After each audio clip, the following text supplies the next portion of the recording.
Y nosotros, para el desarrollo del curso, basado en este análisis de aquí, adoptaremos la siguiente referencia combinada o referencia estándar. En el caso de una componente activa,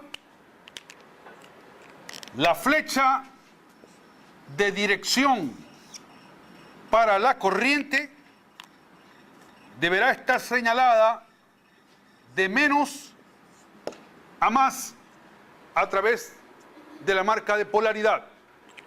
Mientras que para el caso de una componente pasiva, la flecha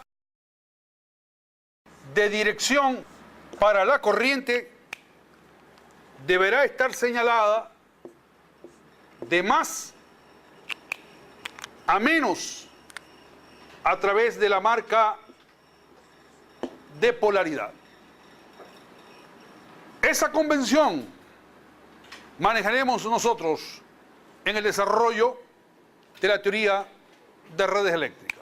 La referencia combinada o referencia estándar para un elemento activo y la referencia combinada o referencia estándar para un elemento pasivo.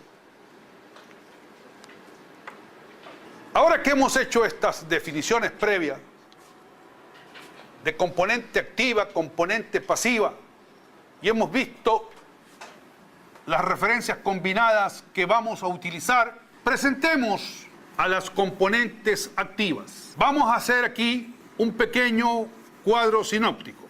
A las componentes activas en la teoría de redes eléctricas se les conoce con el nombre de fuentes. Las fuentes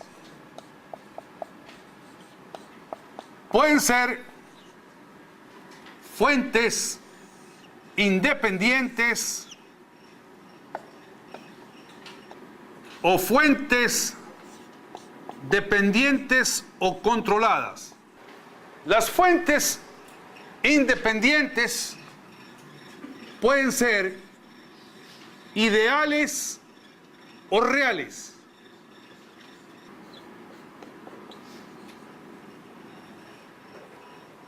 Tanto las ideales como las reales pueden ser de voltaje o de corriente.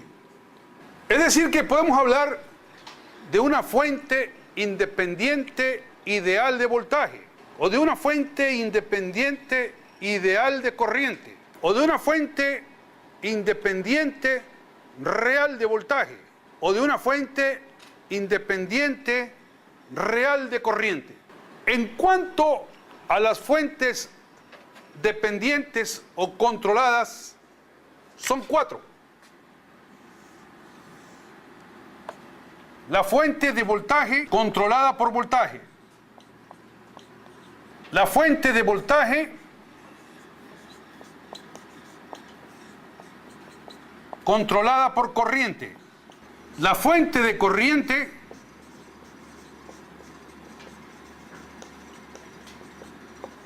controlada por voltaje. Y la fuente de corriente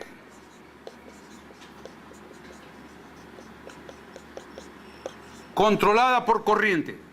Durante el desarrollo de este curso vamos a trabajar con todas esas fuentes que ahí hemos señalado, con todos esos elementos activos. Por lo pronto vamos a presentar a 2 de esos elementos activos: a la fuente independiente ideal de voltaje y a la fuente independiente ideal de corriente. En las próximas clases iremos presentando a los otros elementos activos. Hablemos entonces de las 2 primeras fuentes. La fuente independiente ideal de voltaje en primer lugar. El modelo de la fuente independiente ideal de voltaje es el que estamos mostrando aquí. Observen que la corriente está definida de menos a más, tal cual decíamos debe ocurrir en un elemento activo.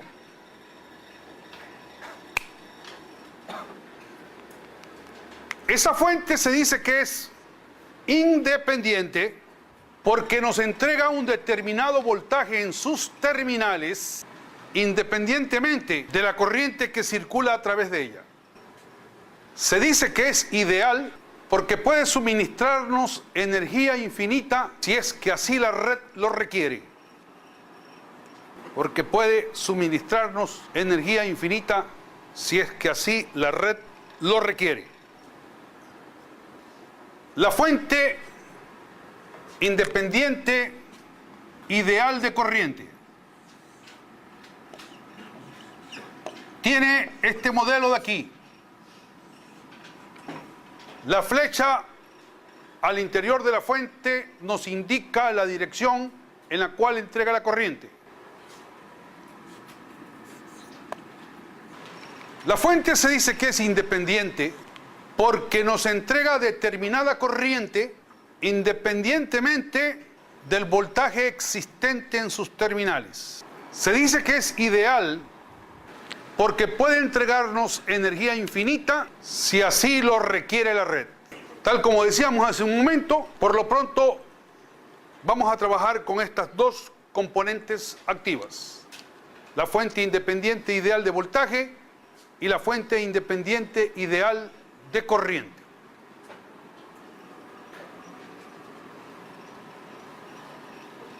Hablemos de las componentes pasivas en la teoría de redes eléctricas.